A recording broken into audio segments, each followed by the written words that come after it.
untuk menumpuk pundi-pundi. Hingga kita lihat kalau dikatakan ada aktor intelektual yang sudah terbang ke luar negeri dan lain-lain.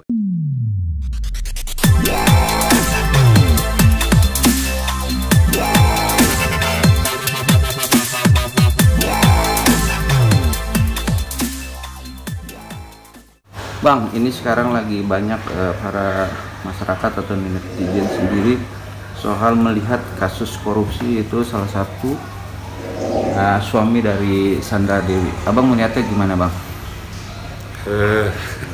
Begini ya, tentunya terima kasih untuk rekan-rekan media. Siap.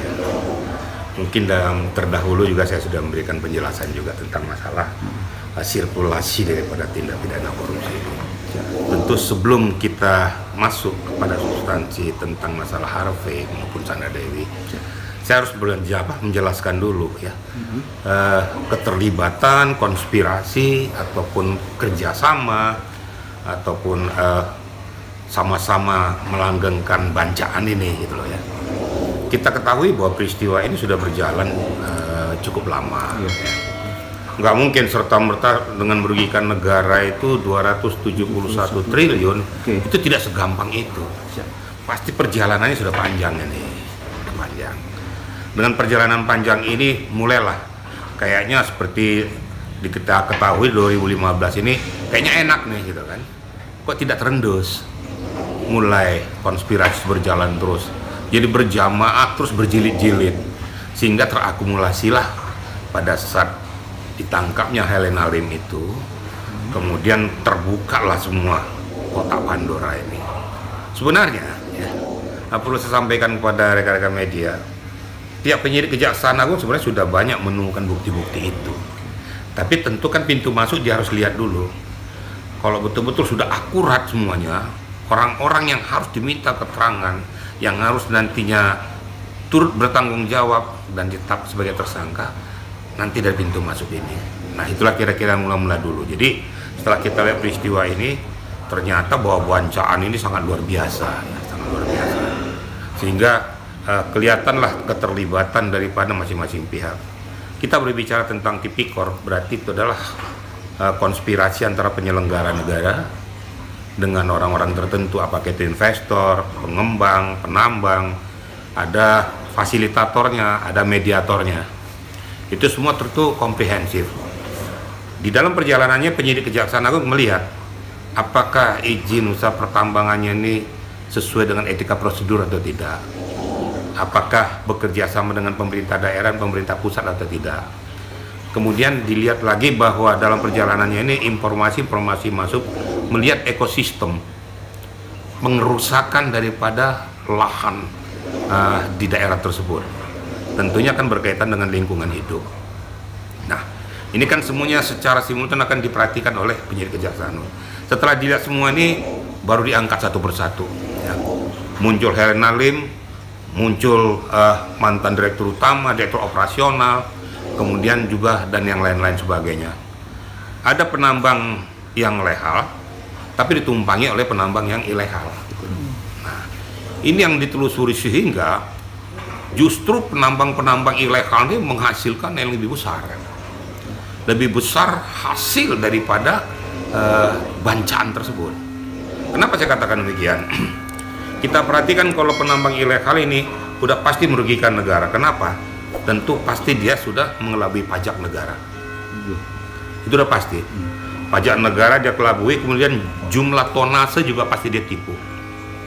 Yang seharusnya dia tambang umpamanya 1000 metrik ton, dia akan berbicara bahwa kami hanya 100 metrik ton.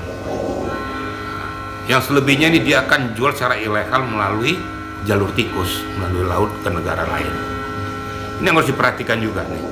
Sehingga hasil bumi kita ini diangkat keluar itu tanpa pengetahuan pemerintah negara kita, hasil pajak pun hilang semua. Nah ini ditelusuri oleh penyidik Kejaksaan Agung. Terkuaklah semuanya Pandora-Pandora ini. Terkuaklah semua pelaku-pelaku yang melaksanakan tindak pidana korupsi ini. Tentu kita perhatikan ada aktor intelektual, pasti ada fasilitator, pasti ada mediatornya, pasti ada pemerintah yang melanggengkan pemerintahan ini. Siapa itu? Dari BUMN-nya. Nah, ternyata terbukti kan mantan direktur utama ditangkap juga. Karena tidak akan mungkin ini berjalan tambang timah ini tanpa ada peran serta daripada penyelenggara negara tersebut. Makanya dikatakan itu tidak pidana korupsi. Nah, sekarang kita masuk ke substansinya ya. Kita masuk kepada Harvey ya. Harvey dimanfaatkan oleh para pengembang-pengembang ilegal tersebut untuk menumpuk pundi-pundi. Hingga kita lihat kalau dikatakan ada aktor intelektual yang sudah terbang ke luar negeri dan lain sebagainya, itu nanti biar penyidik Kejaksaan Agung yang menentukan. Saya juga tidak mau berandai-andai, tapi yang jelas pasti dari bacaan ini kita ketahui bahwa penyidik Kejaksaan Agung langsung mengambil langkah-langkah yang sigap, menyita ya, barang bukti, menyita mobil-mobilnya, dan saya dengar juga ada private jet. Saya juga nggak tahu tuh private jet itu apakah milik pribadi, disewa atau gimana, tapi itu perlu dipertanggungjawabkan karena ternyata memang mereka tuh ya berfus di situ. Nah, kemudian dari Helena Lim kan diambil juga uang sejumlah kalau nggak salah 30 miliar lebih. Nah, ini dari mana hasilnya? Terus siapa yang menjadi teman untuk memanfaatkan uang tersebut sehingga dia bisa mengumpulkan uang sampai 30 miliar lebih? Kalau itu yang terlihat, yang tidak terlihat, kita lihat rumahnya sangat mewah. Kita lihat juga Harvey juga dengan gayanya seperti itu, dengan Sandra Dewi, dia keluar negeri dan lain sebagainya dengan betul-betul berfoya-foya. Ini yang perlu kira-kira diperhatikan oleh pemerintah kita juga. Kita lihat aja, ya saya nggak mau menohok kepada yang lain lah. Banyak saya lihat orang-orang yang selalu memunculkan kehebatannya, kekayaannya, pamer kaya. Nah, kita tahu posisi pekerjaan dia apa, layak nggak yang dia pamerkan tuh dengan hasil pekerjaan dia. Nah, saya lihat ada RA juga sering memamerkannya. Nah, terus yang trading tuh siapa namanya, Andy Ken itu, nah, ternyata sudah diciduk. Kenapa nggak ditelusuri aja ini? Kita lakukan aja pembuktian terbalik. Pembuktian terbalik untuk menentukan bahwa uang itu dari hasil kejahatan atau tidak.